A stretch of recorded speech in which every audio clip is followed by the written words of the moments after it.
نا اماں جی کو میں نے تبرکات کی زیارت کروائی تو مولا علی سے وہ بڑا عشق کرنے والی تھی خاتون، بہت زیادہ. تقریباً ان کی عمر ہوگی 60 ایئر پلس شاید.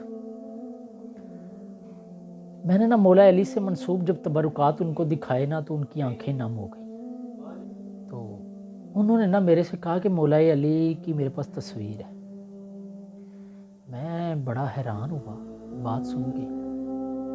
کچھ دنوں کے بعد نا میں ان کی طرف نا کسی کام سے گیا تو وہ اماں جی نے سر پہ پیار دیا تو مجھے اندر لے گئی. تو انہوں نے کہا بھائی نا میں آپ کو نا وہ تصویر میں آپ کو دکھاتی ہوں، تم بڑے عشق کرنے والے ہو مولا علی سے. میں مولا علی سے بڑی محبت کرتی ہوں. میں نے ان کی ایک تصویر سنبھال کے رکھی.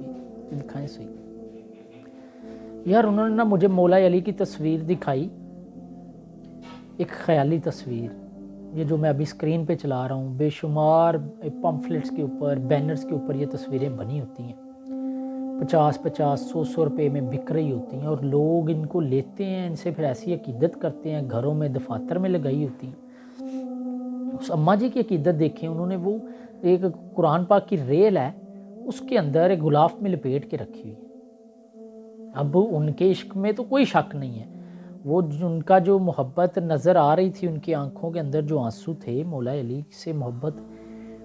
لیکن نا یار یہ خیالی تصویریں نہیں ہونی چاہیے کسی بھی کریکٹر کی. اتنی بڑی ہستیاں ہیں. اب آپ اندازہ لگائیں، حضرت میرے پیارے آقا یا مولا علی یا حضرت عمر فاروق، حضرت عثمان غنی، حضرت ابوبکر صدیق، ان کے ادوار کے اندر مصور موجود تھے. لوگ اپنی تصاویر بنواتے تھے، تو کیا میرے نبی اپنی تصویر بنوا کر امت کے لیے نہیں رکھ سکتے تھے؟ یا مولا علی یا حضرت عمر فاروق، حضرت عثمان غنی اپنی تصویریں بنوا کر اپنی آگے آنے والے لوگوں کے لیے نہیں رکھ سکتے تھے؟ نہیں. آپ احادیث میں لعنت کا لفظ ہے تصویر بنانے والے پر. میرے آقا نے تصویر بنانے والوں پر لعنت بھیجی. ایک بات. تو یہ جو خیالی تصویریں گھومتی ہیں نا، حضرت شیخ عبد القادر جیلانی رحمۃ اللہ علیہ کی خیالی تصویر ہے، مولا علی کی، مولا حسن کی، مولا حسین کی، غازی عباس علمدار کی، حضرت داتا گنج بخش رحمۃ اللہ علیہ کی، حضرت بابا فرید مسعود گنج شکر رحمۃ اللہ علیہ کی. خیالی تصویریں نہیں ہونی چاہیے، نہیں ہونی چاہیے. ان کو روکنا چاہیے. اگر کہیں پر لگی دیکھیں تو آپ ان کو اویئر کریں. ایک یہاں پر میں آپ کو تھوڑی سی منطق بتاتا ہوں، ایک تھوڑا کہ سائنس کا پوائنٹ آف ویو میں آپ کو دیتا ہوں. انسان کا جو دماغ ہے نا، یہ پکچرز پہ کام کرتا ہے. یعنی کہ اگر کہیں پر بھی آپ ماں کا لفظ آپ کے سامنے آئے گا نا، تو آپ کے ذہن میں اپنی والدہ کی تصویر آ جائے گی. اگر کہیں پر بھی باپ کا لفظ لکھا ہوا نظر آئے گا نا، تو آپ کے سامنے آپ کے باپ کی تصویر آ جائے گی. ٹھیک ہے؟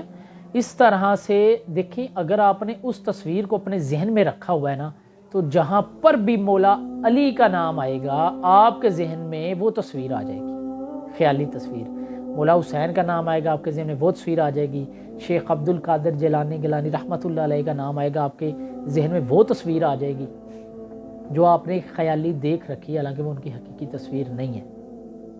تو اس سے اچھا نہیں ہے کہ ہم ان کی مزار اقدس کو اپنے ذہن میں رکھیں، جیسے حضور کے گنبد خضرا کو اپنے ذہن میں رکھیں، یا سنہری جیلیوں کو اپنے ذہن میں رکھیں، یا مولا علی کے روضہ مبارک کو اپنے ذہن میں رکھیں. جب ان کا ذکر آئے تو ہمارے ذہن میں وہ ان کا روضہ مبارک آ جائے، نہ کہ ان کی وہ تصاویر آئیں جو خیالی ہیں، جن میں حقیقت کوئی نہیں. تو اس بارے میں نا کچھ ہمیں اپنے حصے کا بھی دیا جلانا چاہیے. جو خاص طور پر میرے وہ تمام دوست، پیارے بھائی، میرے بہت زیادہ دوست سادات کرام ہیں، وہ بہت بڑی آستانوں سے منسوب ہیں اور ممبروں سے منسوب ہیں، ان کو یہ اویئرنیس کے پیغام دینے چاہیے.